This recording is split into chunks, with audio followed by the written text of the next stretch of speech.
Bonjour Arnaud. Bonjour Leïla. Arnaud Despinois, tu es formateur en communication management et tu es aussi coach et médiateur. Et aujourd'hui, on va parler du management à distance. Et alors, il y aurait beaucoup à dire, hein. Alors, on a décidé de baliser sur le contexte actuel, hein, qui est le contexte du confinement, le premier confinement qu'on a connu en mars, et puis ce second confinement qui amène les gens à télétravailler et du coup à manager à distance. Alors, ma première question, ce serait, c'est quoi la différence entre un management en présentiel et un management à distance, Arnaud? Il y a deux éléments essentiels pour répondre à ta question. La première, c'est la distance et l'éloignement physique avec les personnes. Et la deuxième, c'est l'éloignement avec le terrain, avec la réalité du terrain et l'activité. Voilà. Donc ça oblige à faire face à deux difficultés qui sont pour moi majeures. C'est l'éloignement avec les personnes je dis bien c'est une hypothèse, mais peut générer, c'est en tout cas les points de vigilance, peut générer une démotivation chez les personnes. On n'est pas tout le temps là à travailler ensemble, à s'auto-motiver, à s'auto-dynamiser et à faire les choses vraiment ensemble en présentiel, côte à côte. Donc, il peut y avoir chez certaines personnes une forme de démotivation, voire même de démobilisation. Et puis, par rapport à l'activité du terrain, c'est une baisse de la productivité, donc, voire même une baisse du chiffre d'affaires. Donc, sur du management à distance comme ça, c'est notamment les deux points sur lesquels il faudrait être vigilant. Après, le management à distance, alors je vais parler de mon expérience, si tu veux bien, parce que je peux parler que de ça, parce que c'est ce que j'ai vécu moi. J'ai dirigé des équipes, une équipe en tout cas, où on avait des intervenants techniques qui étaient chacun dans un pays d'Europe différent. Donc, c'était un logiciel informatique qu'il fallait mettre au point. Et donc, toutes les filiales européennes étaient sollicitées pour le faire. Et donc, on avait un intervenant dans chaque pays d'Europe. Donc, ça veut dire qu'il y a dans le management à distance, il y a, en plus des éléments qu'on a cités tout à l'heure, euh, il y a une problématique qui est liée à la culture aussi, forcément, hein, puisque nos façons de faire ne sont pas les mêmes que les façons de faire d'autres pays européens.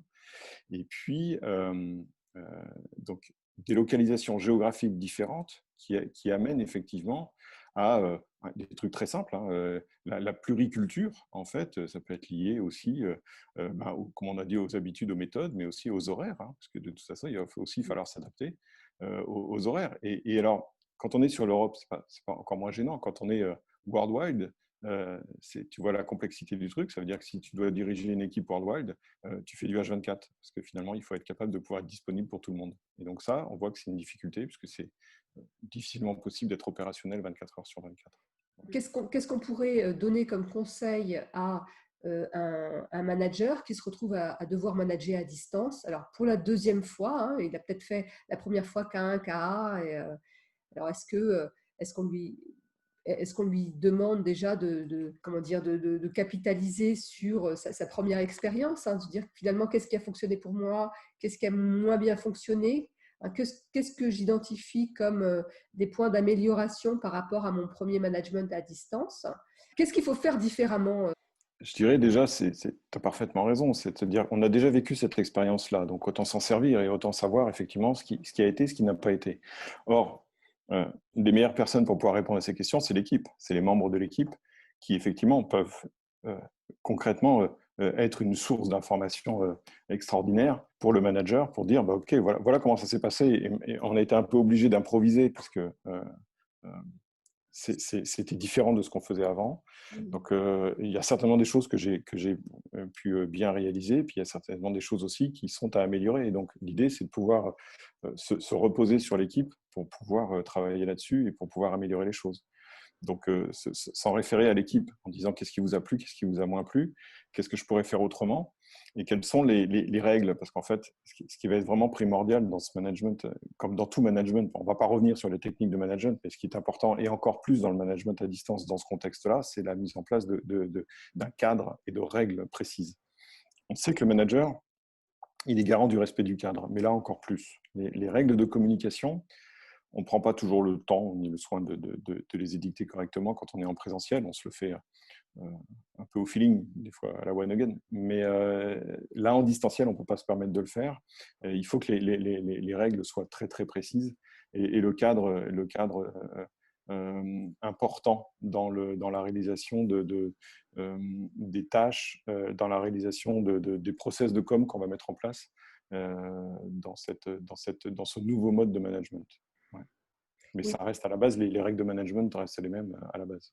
oui, tu disais que la communication devient vraiment un acte managérial incontournable et stratégique.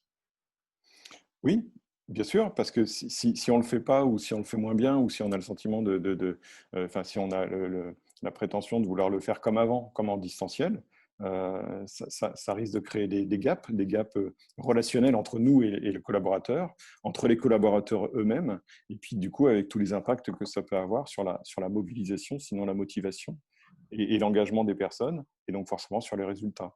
Donc, quand on parle de stratégie, hein, effectivement, la stratégie, c'est quels sont les moyens qu'on met en place pour atteindre notre objectif. On va voir que les objectifs, ils peuvent rester les mêmes, ils peuvent varier, mais en tout cas, les moyens vont être différents pour permettre aux gens de les atteindre, parce qu'on a forcément une contrainte en plus, enfin, au moins une contrainte en plus. Hmm. Et du coup, c'est quoi ces règles? Quelles sont-elles, hein, si tu peux nous Alors, expliquer. par expérience, moi j'ai établi un truc très simple, et je me souviens, c'était à l'époque des Guignols, du coup, et c'était l'intervention de PPDA avec Stallone. Et donc, du coup, je me sers de ça. C'est un moyen mnémotechnique. Et j'ai pensé à quelque chose en 4 étapes. La première étape, c'est la planification des choses. C'est évident qu'à un moment donné, on parlait de charte managériale, on parlait de règles. C'est évident qu'il faut planifier les choses et il faut avoir une certaine régularité dans les choses. Donc, avant les visites, on en parlait tout à l'heure, si je vais aller voir mon collègue pour savoir son taux d'avancement sur le sujet, je traverse le couloir ou je vais dans le bureau d'à côté, puis je dis alors, t'en es où? C'est bon, ça roule, t'es OK, est-ce que tu as besoin de quelque chose? Et puis ça prend quelques secondes pour le faire. Bon, là, en distanciel, on ne peut pas le faire, ou alors prendre son téléphone et appeler la personne directement et peut-être la déranger alors qu'elle est en travail avec une autre personne, etc. Donc ça veut dire qu'il faut vraiment être très vigilant sur la planification des choses, sur les rendez-vous téléphoniques, sur les visioconférences, et, et au sein de chacun de ces rendez-vous, être très structuré sur la façon dont on aborde les choses, parce qu'il ne faut pas perdre de temps. Quand on est dans des confinements comme ça, sur le travail à distance, par expérience, un manager peut passer 8 à 10 heures par jour en conférence, parce que si tu passes 1 heure avec 10 collaborateurs, tu as fait le calcul, tu as passé 10 heures en conférence avec tes collaborateurs, et puis il y a ton patron aussi qui va te demander de passer encore 1 heure avec lui, et puis des réunions que tu vas avoir avec tes homologues, donc ça fait encore, et bref, et tu peux te retrouver face à des 10, 12, 14 heures de vidéoconférence par jour, ce qui devient complètement exténuant, en fait. Donc, c'est là où la rigueur est de mise. Il faut être très, très rigoureux. Alors, avec un collaborateur, moi, j'utilisais une méthode aussi assez simple, hein, PPF, hein, c'est encore un mot barbare, mais c'est passé, présent, futur, c'est-à-dire qu'est-ce qui s'est passé, comment ça se passe actuellement et de quoi tu as besoin, qu'est-ce qu'il te faudrait pour continuer à avancer. Du coup, on prévoit le futur et son next step, et quelle est la prochaine étape, à quel moment on se voit et quel sera le sujet du point de rencontre, en fait. Donc, c'est ça qu'on appelle les milestones dans la gestion de projet, mais c'est ça qui est primordial. Et si on est très structuré par rapport à ça, on peut du coup aller très très vite dans le truc. Donc le premier P, c'est la planification des tâches, qui me semble essentiel. La deuxième chose, le deuxième P, c'est pilotage. Ce qu'on disait effectivement, quand on fait des points réguliers, c'est important d'avoir des outils de pilotage, hein. Comme dans toute gestion de projet, on a des tâches avec des débuts, des continuités, une fin, des tâches préalables, tâches suivantes, etc. Donc on parle de diagramme de perte, ou on parle de choses comme ça. C'est des trucs qu'on a un peu peut-être oubliés dans certaines gestions de projet, mais qui sont primordiales parce qu'effectivement, les tableaux de bord sont primordiaux. Il ne nous viendrait pas à l'idée de conduire une voiture sans avoir des indicateurs en face de nous. La vitesse à laquelle on roule, la vitesse à quel moment il faut passer la vitesse, s'il y a un voyant rouge qui s'allume, si notre clignotant fonctionne bien, enfin bref, et niveau d'essence. Je prends toujours cette métaphore, on peut l'utiliser pour les pilotes d'avion, effectivement, hein. Il ne leur viendrait pas à l'idée de piloter un avion sans avoir des voyants, des indicateurs ou des jauges qui nous disent où on en est. Et ça, c'est encore plus important de les mettre en place quand on est dans le distanciel, parce qu'on n'est pas dans la réalité du terrain, on n'est pas dans la réalité de l'action avec nos gars. Et donc, du coup, c'est important d'avoir des retours pour pouvoir savoir effectivement à quelle vitesse on roule, comme si un peu on conduisait en aveugle, hein. Donc, c'est important de se dire, voilà, on imagine qu'il y en a un qui est le volant, puis un autre qui est juste le tableau de bord, et donc il faut absolument communiquer entre celui qui a le volant et celui qui a le tableau de bord. Pour moi, ça paraît évident. On peut conduire à deux, Mais encore faut-il mettre en place les outils et les règles qui vont bien. Donc, c'est ça qui est important. Le D de PPDA, c'est la disponibilité. Parce qu'on l'a vu tout à l'heure, on en a parlé. 14 heures de vidéoconférence, ça peut être extrêmement long. Donc, ça peut être une disponibilité physique pour les vidéoconférences, pour les échanges, pour les réunions qu'on peut avoir, mais ça a aussi une disponibilité asynchrone, c'est-à-dire que la notion de mail, ou la notion de suivi par des outils qui peuvent être des outils collaboratifs. Donc, c'est important aussi de savoir comment ça marche. Et dans une équipe pluriculturelle, c'est-à-dire avec des gens basés dans des pays différents, la notion de plage horaire, tu vois, elle est importante aussi, parce qu'il y a des moments, ben voilà, on ne peut pas être dispo 24 heures sur 24.